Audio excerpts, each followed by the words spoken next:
Welcome to Sacred Stories Podcast, a place to explore and discuss new and exciting books of consciousness. I am your host, Reverend Patricia Caginello, and speaking with authors that have shared their wisdom and stories through their books is one of my favorite things to do. Today we are speaking with Sara Gouveia, a contributing author for our new book, Chaos to Clarity, Sacred Stories of Transformational Change. Sara practices equine medicine in the United Kingdom, and she offers personal and professional coaching techniques to help the veterinary community. So welcome, Sara Gouveia, to Sacred Stories. Hi, Patricia. Thank you so much. It's just such a pleasure to have you not only have shared your story in our book, but to be speaking with you today, Sara.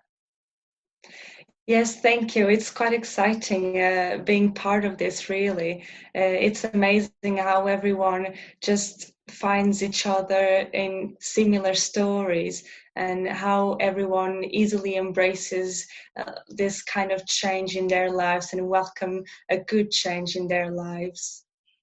Absolutely.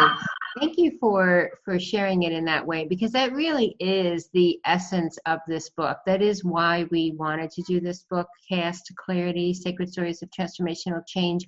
We really wanted to show, we actually talk about the heart of our humanity, and people from around the world have shared their stories, you being one of them, originally from Portugal and now living in the United Kingdom, sharing your story of change, which is really, I believe, a universal message or experience that people have. Yeah, absolutely. It was quite a big change for me coming to a new country, and uh, I didn't have the same opportunities back in Portugal, and it was quite exciting and filled with emotions when I came to the new country, to a new job as well, and then got the chance to write my story and share it with the world. So tell us your sacred story, because the sacred story that you wrote for our book really starts for you in childhood, in your relationship with your parents and their relationship. Yes, exactly. Can you share the story with us? Yeah, my story is mostly about embracing new opportunities and looking after ourselves. Through my parents' marriage, I began to understand that things sometimes might not happen the way we wish, and so that had a big impact in my life, in fighting for the things I wanted and what I needed to do in order to succeed and get what I wished for, despite doing several mistakes while growing up. I have had the chance of embracing every opportunity that I thought it was good for me, and I've been always able to stand up and carry on.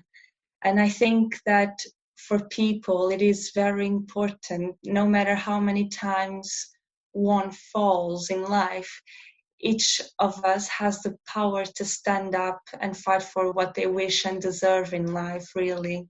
I agree. It's such a beautiful, beautiful message. But tell us what happened in your parents' relationship that was kind of the beginning of your journey of taking care of yourself, as you say. Yeah, so my parents didn't have the happiest marriage, really. Um, they would have what I suppose it's a normal fight between husband and wife regarding concerns about finances and other worries. And I found that my parents' relationship was very toxic for them, and also for myself. It got, for example, it got a big impact for me at school, more bigger than the one that I wanted to admit at the time. I wasn't happy, they weren't happy. I would arrive home and I would feel lonely because of that close relationship that I had with my father and that now was gone. And even though I tried to hide it, I think I believe I did it. I tried to repress it all inside of me so I could be there for my mom, so I could be that strong figure in my mother's life while she was leading with the separation, with the divorce as well. And despite of us not having a close relationship at the time, I believe that brought us back to each other. And it's sad to say, but it's almost it feels like I had to lose one so I could have the other one in my life. You know, it's so true. And I was going to say fascinating because it is on some level, but it really is true what you say, that many times we're impacted by changes or experience in our lives, but we don't really realize the depth of the impact until much later. You know, that's a really beautiful insight that you share, because I think that's what kind of impedes our ability to gracefully move and maybe expand through change, is not recognizing the depth of the impact of it, just kind of trying to brush it off or just make the best of it. Would you Yeah, agree? yeah, absolutely. And honestly, that type of relationship, and how can I say, although I had enough age to understand what exactly was happening with my parents' relationship, my parents' marriage, I I didn't want to recognize that they were unhappy, and obviously that I was unhappy despite despite being unhappy. And even after the divorce, when everything has settled, I still, I think, honestly think that I never reached my full potential at school, for instance, because I had that figure, that paternal figure that was always missing, and they used to be there for me all the time. They would be my support and would be my close friend.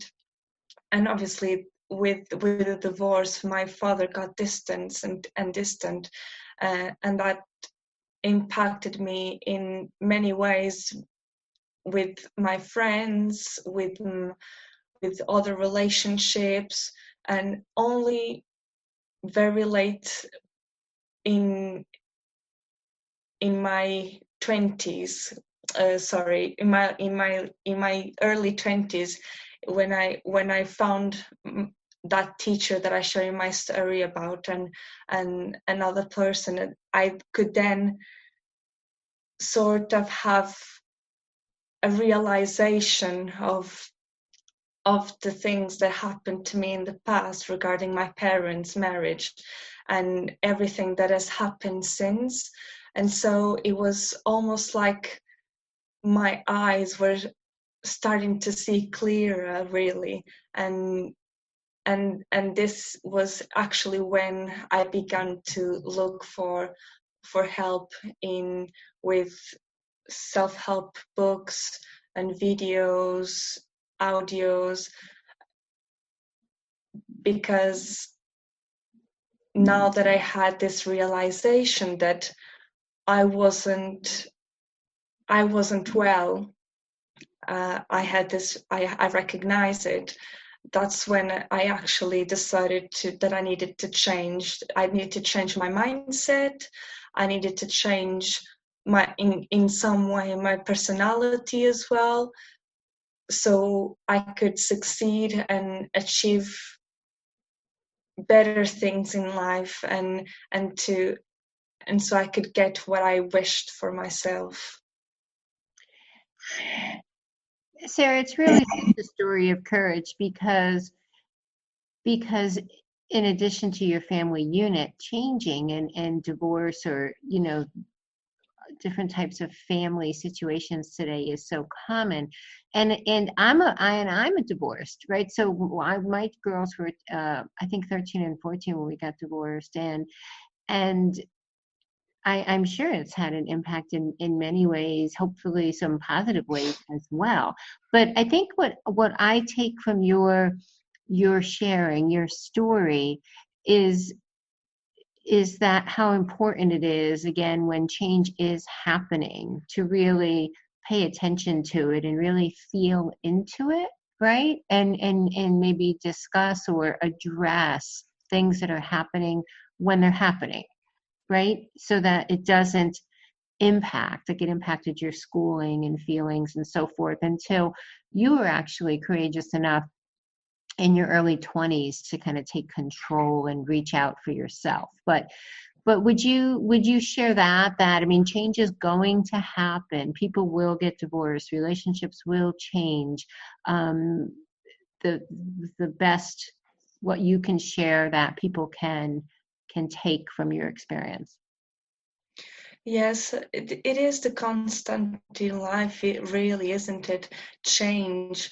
Uh, as you were saying, changes in the career, changes in life regarding moving out after starting university, changes in relationships. So it's the main constant in life, and it is so easy for people not to accept not to accept those change, especially when it's something as bad as a parent's divorce or a loving relationship ending as well. It's easy for us not to accept it, and then we end up living this loophole, where this cycle where we are making the same mistakes, behaving the same way, not realizing exactly what is involved in order for us to to step back and look at the full picture and trying to do better next time. And it is very important for people to understand that when something is changing in their lives, if there is the fear of a bad outcome, or if they think that they don't deserve the good outcome that change could bring them, then it is very important to understand that and realize that everyone deserves happiness, and everyone deserves to succeed and to achieve greatness, to achieve the things they wish in life. And it's very important for us to step back, take a breath, and then try to understand what exactly we could have done better. What can we do in order for things to go in a better way as well? So it's definitely the accepting part, and the realization of, all right, this has happened to me, and this has somehow shaped my personality. And if it is a bad situation that I don't wish to have a repeat of it in my life again, then what do I have to do to prevent that? What can I do to make it better? Absolutely, absolutely. And that's what I believe that even the stories in this book can do. When people read the stories of others and they see the shared experiences and shared emotions, they realize they're not alone, and they realize that there is um, inspiration and hope, for them, and ways for them to also move forward in their lives. Sara, share with our audience what you do today, because you really have an absolutely beautiful um, career. I guess is, yeah, I wouldn't even call it. I would call it, kind of your life work. Share with the audience what you do. Yes, I'm a mixed veterinary surgeon, and that was the main reason why I came to the UK.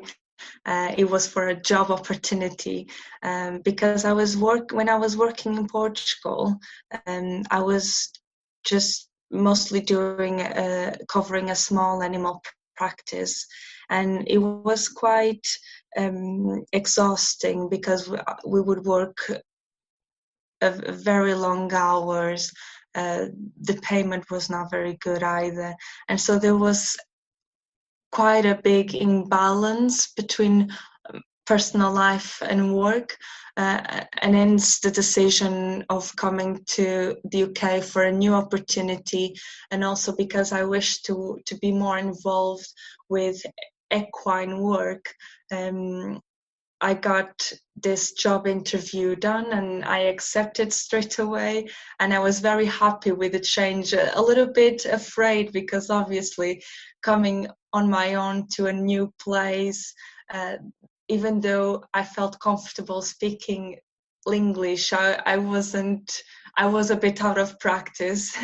And so it was quite a big change, but fortunately everything went well. I adjust very well, and the team that I work with is amazing and supported me from the very beginning, and I'm very grateful for the opportunity that I had in the country. And also I met amazing people that then introduced me to new paths as well, and encouraged me and inspired me to write and share my story with the world too.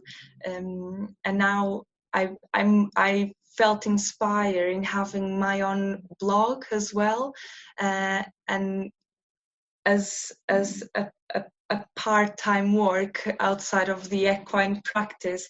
I write on my blog where I try to inspire other professionals. It's mostly directed to veterinarians and veterinary students as well, where I share experience regarding difficulties in work related, and how they can do better, how can they improve their professional skills and even personal skills as well. It's mostly a personal growth blog where I shared coaching techniques to assist people in achieving their goals and focusing on their goals, so they can then, let's say, live a happier life.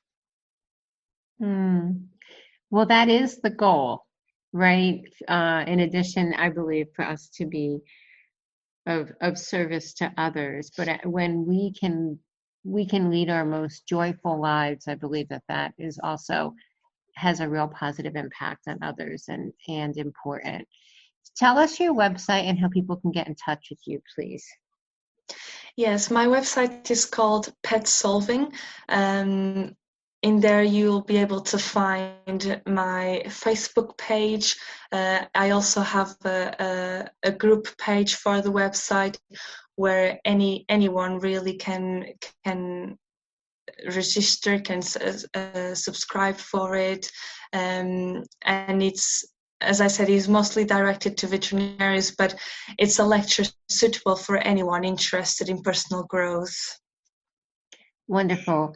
And tell us your name with the correct pronunciation, Sara, because I know that I did pretty well, but I have say your name for us again, please. Sara Gouveia. Was that too fast? That was perfect. That was perfect. Sara, you are truly just such a beautiful light. I think you're just a wonderful inspiration. You're an inspiring young woman, and I thank you for being my guest today on our Sacred Stories podcast. Thank you so much, Patricia. It was lovely to be here with you, and sharing my story and my experience and advice to everyone, really. And I'm looking forward to hear from the readers, their thoughts, and hopefully to inspire more young people and, well, any age people, so they can have the same happiness and the same inspiration and motivation. Thank you so much. Oh, thank you. So, listeners, you can read Sara's inspirational story in our new book, Chaos to Clarity, Sacred Stories of Transformational Change, which is available through Amazon and booksellers worldwide or direct from Sacred Stories Publishing. So thank you for listening today. I am your host, Reverend Patricia Caginello. And until next time, as always, I encourage you to write your sacred story well.